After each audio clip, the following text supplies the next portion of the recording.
चलिए बच्चों, कक्षा 10 मैथ में आज एक नया चैप्टर शुरू कर रहे हैं हम, ऊंचाई और दूरी, हाइट एंड डिस्टेंस। ठीक है, तो त्रिकोण बताइए आपकी समाप्त हो गई है, उसमें लगाइए, बाकी कोई समस्या बताओ, क्वेश्चन बता दिए जाएंगे। ठीक है, इसमें जो है हम इसको लगाने से पहले कुछ चीज़ जान लेते हैं। ठीक है, इसमें जो खेल है देखो कोण का है, दो कोणों का कोण खेल है बस। एक उन्नयन कोण है, एक अवनमन कोण है। ठीक, उन्नयन कोण अवनमन कोण के बारे में हम जान लेंगे। ठीक है, लेकिन उससे पहले मैं एक चीज़ बता दूं कि इसमें जो है फिगर को बनाना है, जैसे क्वेश्चन कहे उसी के अकॉर्डिंग फिगर बनाइए और उसको सॉल्व कीजिए और क्वेश्चन आपका लग जाएगा। ठीक, उससे पहले मैं एक चीज़ ये आपको समझा दूं कि मान लो कोई एक समकोण त्रिभुज है। ठीक है, तो इस समकोण त्रिभुज में अगर हम, ये तो 90 डिग्री हो गया है तो हमारा कर्ण हो गया, अगर हम इसको थीटा मान रहे हैं, ये यानी परपेंडिकुलर, ये बेस हो गया। ठीक, समझा गया। तो वो तो हमको पता है कि साइन जो होता है लंब बटा कर्ण होता है। अगर हम ऐसे लिखें, ये हो गया हमारा परपेंडिकुलर यानी लंब बटा आधार। अब ये किसके बराबर होता है, यानी ये जो भुजाओं का अनुपात यह है, ये किसके बराबर है, किसके बराबर होता है, tan थीटा होता है ना, लंब बटा आधार। समझा गया।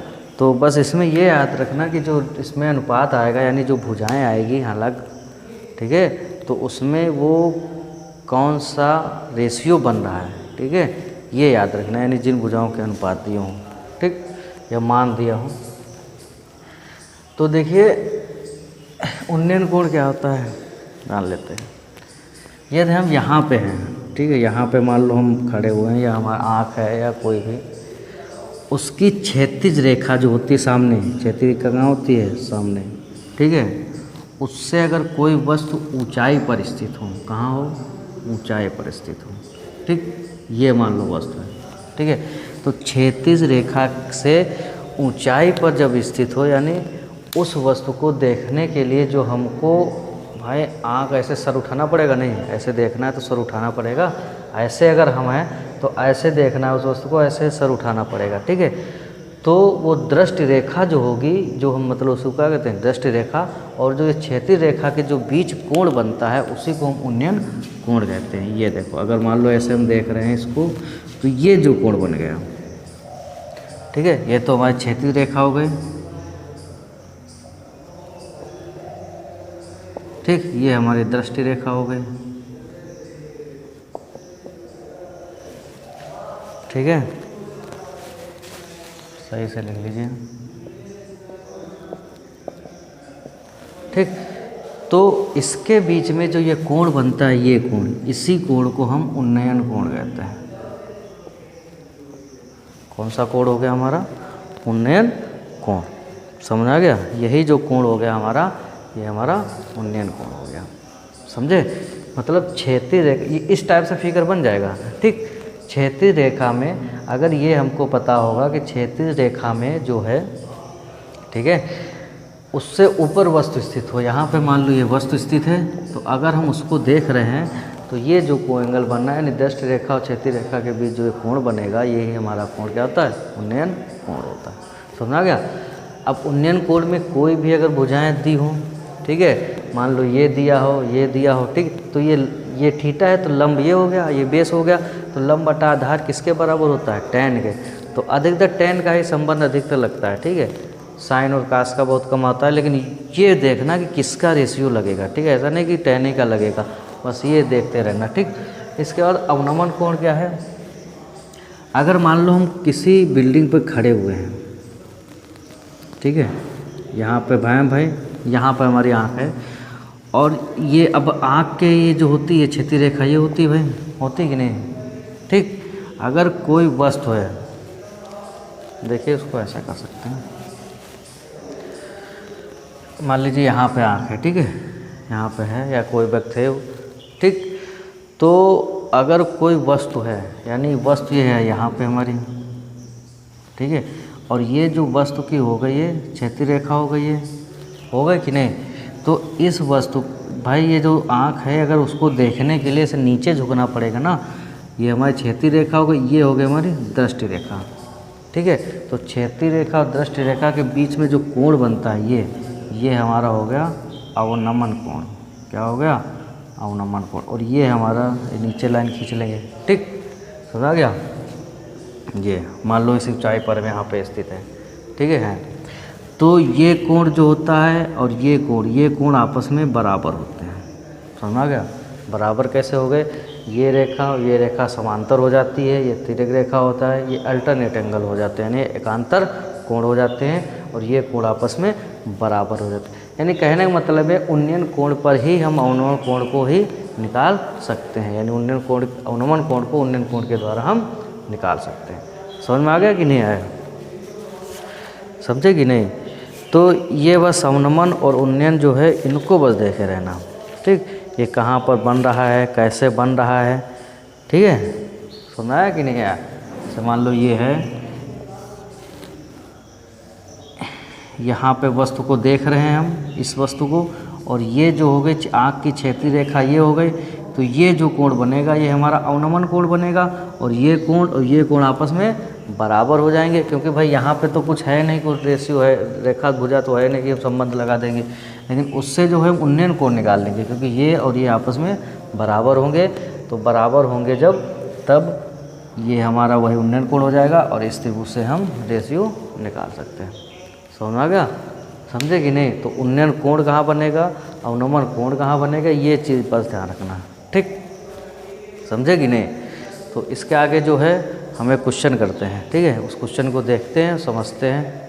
ठीक, चलिए देखें। ये पहला क्वेश्चन है, क्या कह रहा है कि भूमि के एक बिंदु से जो मीनार के पाद बिंदु से 30 मीटर की दूरी पर है, मीनार के शिखर का उन्नयन कोण 30 अंश है।